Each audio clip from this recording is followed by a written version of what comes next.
ফরজ নামাজে রাকাত যদি ভুল হয় কি করবে?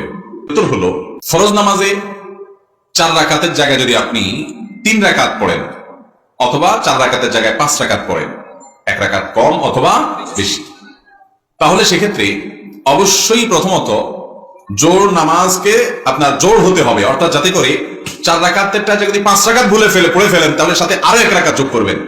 তাহলে আরো 1 রাকাত যোগ করার পর আপনি টের পাইছেন পরে যে আমার 4 রাকাতের জায়গায় তো 5 নম্বর রাকাতে আমি পড়ে ফেলছি, শেষের দিকে আছেন বা সালাম ফেরানোর পরে মনে হয়েছে, তাহলে আপনি আরো 1 রাকাত সাথে যোগ করবেন, করে সিজদায়ে সাহু দিয়ে দিবেন। তাহলে শেষের যে 2 রাকাত এক্সট্রা 2 রাকাত হলো ওইটা নফল হিসাবে গণ্য হয়ে যাবে, ফরজও হয়ে যাবে, কিন্তু শেষে কি দিতে হবে? সিজদায়ে সাহু দিতে হবে। আর যদি 1 রাকাত কম হয়, 3 নম্বর রাকাতে সালাম ফিরে বসে আছেন, এরপর টের পাইছেন যে না রাকাত তো 3টা হয়েছে, একটা কম হয়েছে, বা শেষের দিকে টের পাইছেন, তাহলে কি করবেন?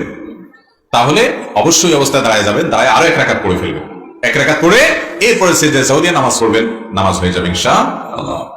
আর যদি 5 রাকাত পঞ্চম রাকাতের মাঝামাঝি পর্যায়ে বা দাঁড়ানো অবস্থায় মনে হয় 4 রাকাত থেকে উঠে দাঁড়ায় গেছেন, এখন মনে হয়েছে, তাহলে ওই অবস্থায় ফেরত আসবেন, এসে সিজদায়ে সাহু দিবেন বসে, এরপরে নামাজ হয়ে যাবে ইনশাআল্লাহ, এবং আপনার কোনো আর ওই নামাজ দৌড়াইতে হবে না। পঞ্চম রাকাত পড়ে ফেলছেন, শেষে আছেন, তাহলে এবার আরেক রাকাত যোগ করবেন। আর পঞ্চম রাকাতের মাঝে আছেন, শুরুতে আছেন, তখন মনে হয়েছে, তাহলে ওখান থেকে ব্যাক করবেন, ব্যাক করে সিজদায়ে সাহু দিবেন, শেষে নামাজ হয়ে যাবে ইনশাআল্লাহ। বুঝতে পারছেন কথা? এটা জামাতের সাথে হোক আর একাকী হোক, সর্বাবস্থায় একই কথা প্রযোজ্য, যে রাকাত নিয়ে যদি ভুল হয় তাহলে সেক্ষেত্রে এভাবে করবেন। আর যদি সন্দেহের মধ্যে পড়ে যান রাকাত কি 4টা না 5টা, এটা কি আপনাদের মাঝে মধ্যে হয় না প্রায় সময় হয়? এই রোগীর সংখ্যা বেড়ে গেছে, এত দান্দা মাথা, ফেসবুক, ইউটিউব, টিকটক, লাইক, এটা সেটা, নামাজের মধ্যে আর মনোযোগ ধরে রাখা যায় না, শুধুমাত্র লাল নীল মাথায় আসে, তাই না ভাইরা আমার? এটা খুব খারাপ কথা যে নামাজের মধ্যে মনোযোগ আমার একেবারে নাই, খুব খারাপ কথা। যদি কখনো এরকম হয় যে 3 না 4 আমি ডিসিশন নিতে পারতেছি না, তাহলে দেখতে হবে মন বেশিরভাগ কোন দিকে টানে। বেশিরভাগ যদি 4-এর দিকে টানে তাহলে 4 ধরে ফেলতে হবে এবং শেষে সিজদায়ে সাহু দিয়ে নেবেন। আর যদি বেশিরভাগ 3 মনে হয় তাহলে 3 ধরে শেষে আরেক রাকাত করে সিজদায়ে সাহু দিয়ে নেবেন, 4 রাকাত নামাজ হলে।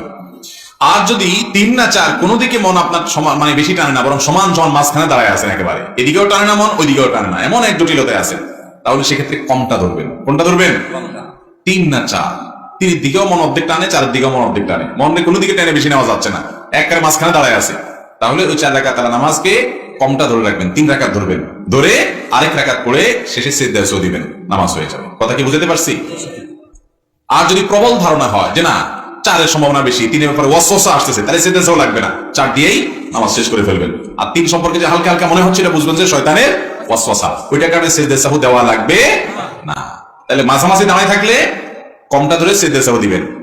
আর কোনোভাবে যদি ডিসিশন নিতে না পারেন তাহলে যে পদ্ধতি বলে পদ্ধতি অবলম্বন করবেন।